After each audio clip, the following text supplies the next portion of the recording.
Export shipment in India, door to onboard. Niku, who wants to export coconut products from India, is confused.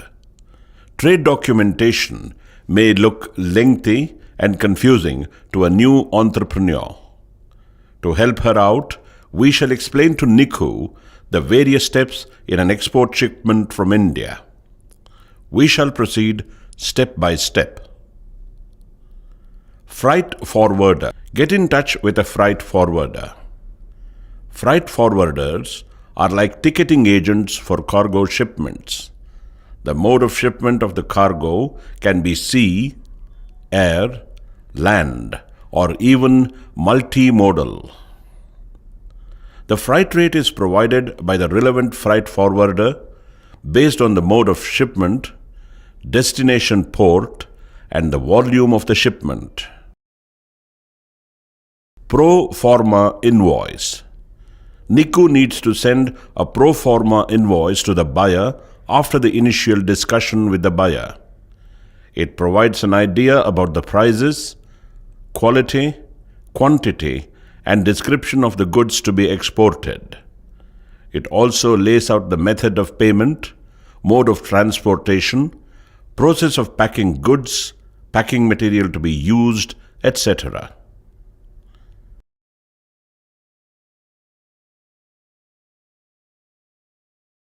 Commercial invoice, CI.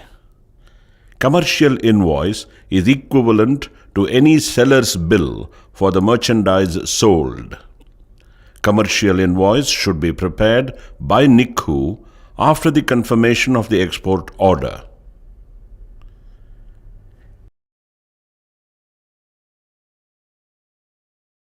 AD code registration. Before filing any export shipping bill, Niku or the CHAs are required to register with the customs their IE code and authorized dealer code number of the bank through which export proceeds are to be realized. AD code registration is at the port of shipment by the exporter after issuance of IEC from DGFT. Shipping instructions. Depending on the nature of the goods, it has to be shipped under specific instructions.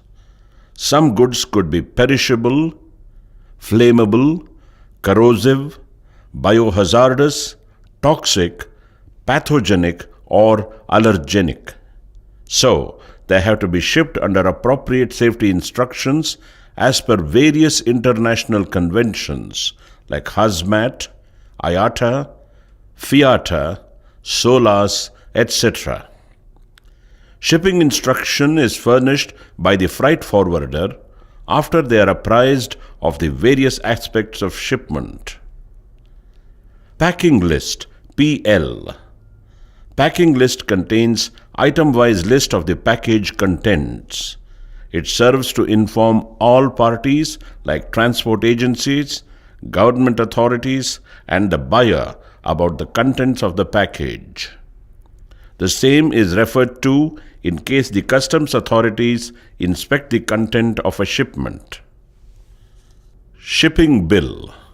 The custom house agent, CHA, will issue a sample shipping bill after receiving the commercial invoice, CI, the packing list, PL, and other documents. After approval, the CHA will file the shipping bill with the customs department of the port concerned. While Niku can file the shipping bill herself using ICEGAE portal of customs, she may use the services of a CHA, the authorized custom house agents, while starting out the business. The assessing officer in the export department checks the details provided and the exportability of goods under the foreign trade policy and other laws in force. After the let export order is given by the customs officer, the shipping bill is generated by the system in 2 copies, that is, one customs copy, one exporter's copy. There is a third copy, that is, the EP copy, which is generated later after submission of the Export General Manifest EGM. We shall discuss them in detail later. Stuffing or loading of goods in containers.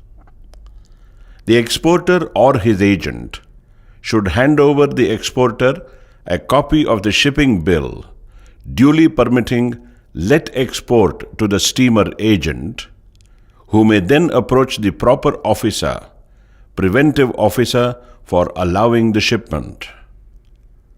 The stuffing of the container at the dock is done under preventive supervision of the customs. Bill of lading. The word lading is derived from an Old English word and simply means loading. Bill of lading is issued by the carrier vessel after the goods are loaded. It specifies the details of the shipment and the title of ownership of the goods, which would depend on the INCO terms, etc. Bill of lading is the most important document for NICU, as she has to give it to the buyer for her goods so that the buyer may claim the goods once they reach his place. Export General Manifest. Once the ship sails away, shipping lines or its agents furnish the Export General Manifest to the customs within 7 days from the date of sailing of the vessel. EGM contains the list of all items that were loaded or were present on the ship while it sailed from the port.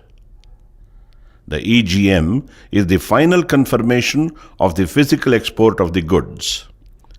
Only post-issue of EGM would the customs consider the sanction of the drawback claims made against the export shipment.